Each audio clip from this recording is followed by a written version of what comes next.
तो स्टूडेंट्स, आज अपन बहुत ही इम्पोर्टेंट टॉपिक को लेकर चल रहे हैं और ये टॉपिक है कि how to get the common temperature of mixture of water and ice.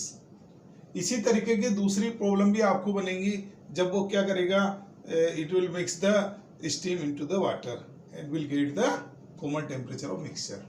तो यहाँ पर अपन final temperature of ice water mixture देख रहे हैं कि किस तरीके से कैलकुलेट करते हैं और किस तरीके की इसमें प्रॉब्लम बनती है। अगर आपको वीडियो पसंद आए तो आप इसको लाइक करें, शेयर करें और सब्सक्राइब करें। मैं हर लेक्चर में आप लोगों से अपील करता हूं कि ये आप लोगों की एजुकेशन के लिए और फ्री ऑफ कॉस्ट है, तो आप जितना शेयर करेंगे उतना ये बच्चों की रीच में पहुंचेगा। अब इसको या तो पेरेंट्स देख रहे हैं या बच्चे देख रहे हैं, तो पेरेंट्स की ड्यूटी है कि वो इसको शेयर करें ताकि ये मैक्सिमम लोगों तक रीच कर सके और maximum students can be benefited. तो यहाँ पर अपने पास MW अपन ने initial mass of the water ले रखा है, θW इनिशियल टेम्परेचर है वाटर का, MI mass of the ice है, θI initial temperature of the ice है। अब अपन जब क्वेश्चन स्टार्ट करेंगे, किसी भी तरीके का क्वेश्चन हो, आपको अगर आप इन स्टेप को फॉलो करेंगे तो you will get the solution very easily of the problem. तो स्टेप फर्स्ट में अपन कह रहे हैं कि maximum heat that can be extracted from the water. तो जैसे जैसे अपन वाटर से हीट एक्सट्रैक्ट करते हैं तो उसका टेम्परेचर कम होने लगता है, और कब तक कम हो सकता है, 0 तक। तो जब उसका टेम्परेचर प्रेजेंट टेम्परेचर से घट के 0 डिग्री तक नहीं आ जाता तब तक वो हीट दे सकता है, और that is the maximum heat. तो जो वाटर से हीट ले रहे हैं अपन, उसको मैंने डेल्टा Q1 से रिप्रेजेंट करा है, और उसकी मैक्सिमम वैल्यू जब मैं ले रहा हूँ तो ये mass of the water CW into θW minus 0 हो गया। As such we get the maximum heat that can be extracted from the water. अब सेकंड स्टेप में अपने को देखना है कि how much heat is needed to melt the ice.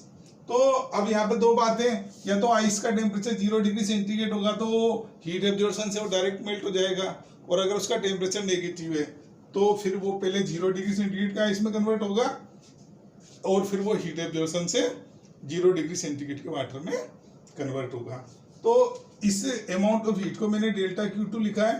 This is the heat needed to raise the temperature of ice from minus θI to 0, और this is the heat to convert the ice of 0 degree centigrade into water of 0 degree centigrade. तो मैंने ये दोनों heat calculate कर लिए और that is delta Q2। अब आपके पास दो तरीके की पॉसिबिलिटीज आ रही हैं कि या तो डेल्टा Q2 ग्रेटर हो डेल्टा Q1 मैक्स से, मींस आइस को मेल्ट होने के लिए ज्यादा हीट की रिक्वायरमेंट हो as compare to maximum heat that can be extracted from water. इसका मतलब है कि पूरा आइस मेल्ट नहीं होगा, only part of the ice will melt, और जब part of the ice melt होगा इसका मतलब है कि सॉल्यूशन में आइस और वाटर दोनों होंगे, तो फिर उसका टेम्परेचर क्या रहेगा, 0 डिग्री सेंटीग्रेड रहेगा। अब इस कंडीशन में वो आपसे पूछेगा कि कितना मास आइस का मेल्ट हो गया है। तो आइस को मेल्ट होने के लिए जो हीट बची है अपने पास, वो कौन सी हीट बची है, जो एक तो वाटर रिलीज कर रहा है, वाटर कितनी रिलीज कर रहा है, डेल्टा Q1 मैक्स, और बिफोर मेल्टिंग आइस का टेम्परेचर क्या होना है, माइनस θI से 0 डिग्री सेंटीग्रेड तक आ रहा है। तो कुछ हीट क्या करी, उसने एब्जॉर्ब कर लिया आइस ने, काय के लिए, 0 डिग्री सेंटीग्रेड तक आने के लिए। तो अपन ने जो हीट अवेलेबल है आइस को मेल्ट करने के लिए, वो अपन ने जो वाटर ने हीट दी है, और आइस को 0 डिग्री सेंटीग्रेड तक लाने में जो हीट खर्च हो गई है, उसमें से इस जो वाटर ने हीट रिलीज करी है उसमें से हीट को अपन ने क्या कर दिया, सब्ट्रैक्ट कर दिया। As such we get the heat left for melting the ice. और जो हीट की रिक्वायरमेंट है वो क्या होती है, ml। अपन ने सपोज किया कि यहाँ पर m डेज मास आइस का क्या हो रहा है, मेल्ट हो रहा है, तो अपन ने इसको इक्वेट कर दिया m डेज सेल से। As such we will get the value of m dash. Here m dash is the mass of the ice which is melted.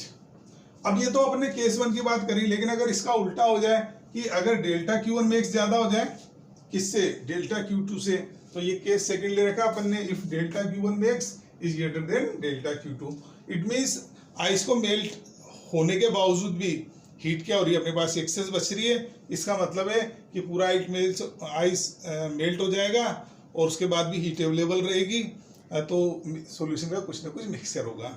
इस क्वेश्चन को अगर आप ऐसे डिटेल से सोल्व करोगे तो बहुत लंबा हो जाएगा। यहाँ पे मैं आपको शॉर्ट ट्रिक बता रहा हूँ कि heat available at 0 degree centigrade to raise temperature of total water को कैसे डिवाइड करना है, mass of the water plus mass of the ice into CW। मैंने क्यों किया है, क्योंकि ये भी वाटर में कन्वर्ट हो गया जब मेल्ट होगा। तो इस जो मैंने इस फॉर्म में लिखा है, ये काफ़ी सारी एक्सरसाइज करने के बाद I will find the result कि अगर अपन इस तरीके से पुट करेंगे तो अपन जो है स्टीम और वाटर में भी इसी फार्मूले को अप्लाई कर सकते हैं और वाटर और आइस में भी अप्लाई कर सकते हैं। So we can generalize the formula. बस ये है कि आप इसको कैसे अप्लाई करना है इसको समझ लें। तो मैंने जो टोटल हीट है 0 डिग्री सेंटीग्रेड पर जो कि अवेलेबल है काई के लिए,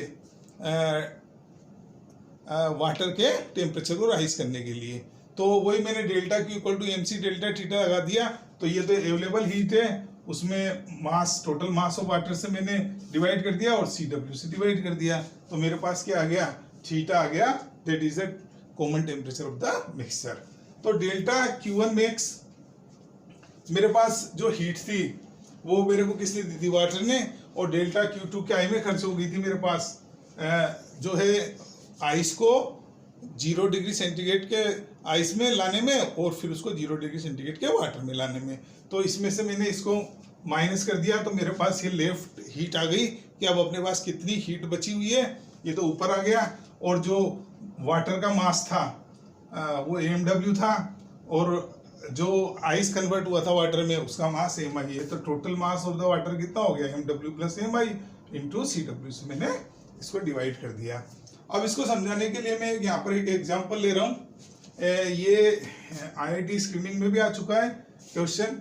वो कह रहा है कि अपने पास आइस का मास 2 kg है, इनिशियल टेम्परेचर -20 डिग्री सेंटीग्रेड है, specific heat capacity of ice कितनी है 0.5 किलो कैलोरी पर केजी डिग्री सेंटीग्रेड है। लेटेंट हीट जो है ice to water conversion 80 kilo calorie पर केजी दे रखा है। जो मास ऑफ द वाटर है we are going to mix into ice वो है 5 kg, CW कितना है 1 किलो कैलोरी पर केजी डिग्री सेंटीग्रेड और थीटा W कितना है वाटर का इनिशियल टेम्परेचर 20 डिग्री सेंटीग्रेड। अभी अब पूछ रहा है अपने से find total mass of the water in mixture. तो अपन ने सबसे पहले स्टेप फर्स्ट निकाली। स्टेप फर्स्ट क्या होती है कि जो मैक्सिमम हीट है that can be extracted from water. तो mass of the water, C of the water और जो टेम्परेचर है जब अपन हीट निकालेंगे तो 20 से रिड्यूस होकर कितना हो जाएगा 0।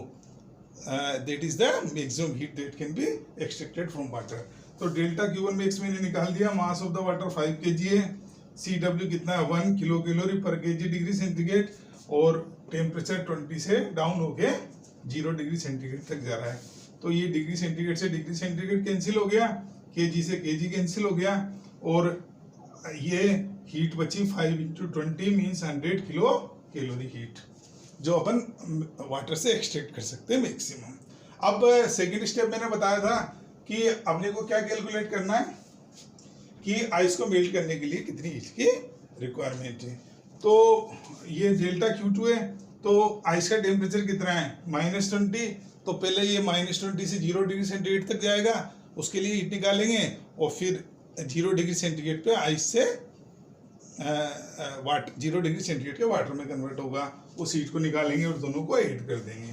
तो ये जो हीट है आइस का टेम्परेचर -20 से 0 डिग्री सेंटीग्रेड लाने में जो स्पेंड हो रही है वो है, तो mass of the ice 2 kg है, specific heat capacity 0.5 kilo calorie पर केजी डिग्री सेंटीग्रेड है और 0 टेम्परेचर लाना है कहाँ से -20 से।